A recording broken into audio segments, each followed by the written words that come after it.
ഇന്ന് ഈ ആധുനിക കാലഘട്ടത്തിൽ മീഡിയയൊക്കെ വളർന്നു കഴിഞ്ഞപ്പോൾ വായനശീലം കുറേശ്ശെ ഇല്ലാതെയായിക്കൊണ്ടിരിക്കുകയാണ്. ശരീരത്തിന് പോഷക ആഹാരം പോലെ മനസ്സിൻ്റെ പോഷക ആഹാരമാണ് നല്ല പുസ്തകങ്ങൾ.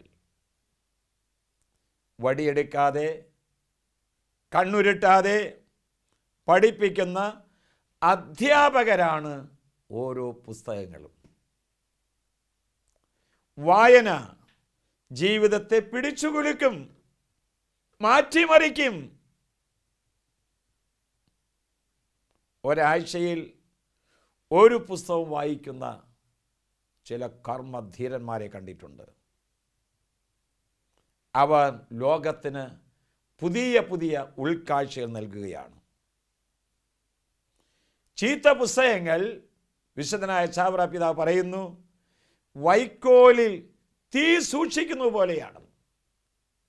ചീത്ത പുസ്തകങ്ങളൊക്കെ വാങ്ങിച്ച് എത്രയോ ജീവിതങ്ങൾ ഇന്ന് ദുഃഖത്തിൻ്റെയും നിരാശയുടെയും പടുകുഴിയിൽ കഴിഞ്ഞുകൂടുന്നു.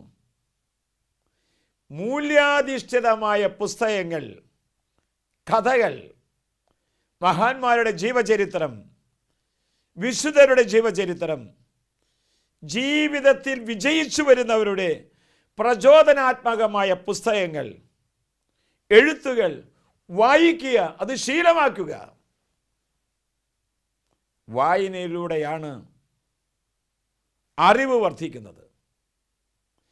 അറിയാനുള്ള ദാഹം വർദ്ധിക്കുന്നതനുസരിച്ച് ജീവിതം ആനന്ദദായമായി തീരുന്നു. പരാജയബോധത്തിൽ നിന്ന് ജീവിതത്തിലേക്ക് കുതിച്ചുയരാൻ, വിജയത്തിലേക്ക് കുതിച്ചുയരാൻ വായനാശീലം നമ്മെ സഹായിക്കും.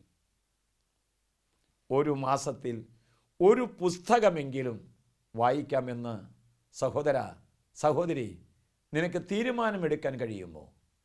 സാധിക്കട്ടെ. നമ്മുടെ കർത്താവ് ഈശോ മിശിഹായുടെ കൃപയും പിതാവായ ദൈവത്തിൻ്റെ സ്നേഹവും പരിശുദ്ധാത്മൻ്റെ സഹവാസവും പരിമളവും നാം എല്ലാവരോടും കൂടി ഉണ്ടായിരിക്കട്ടെ, ഇപ്പോഴും എപ്പോഴും എന്നേക്കും. ആമീൻ.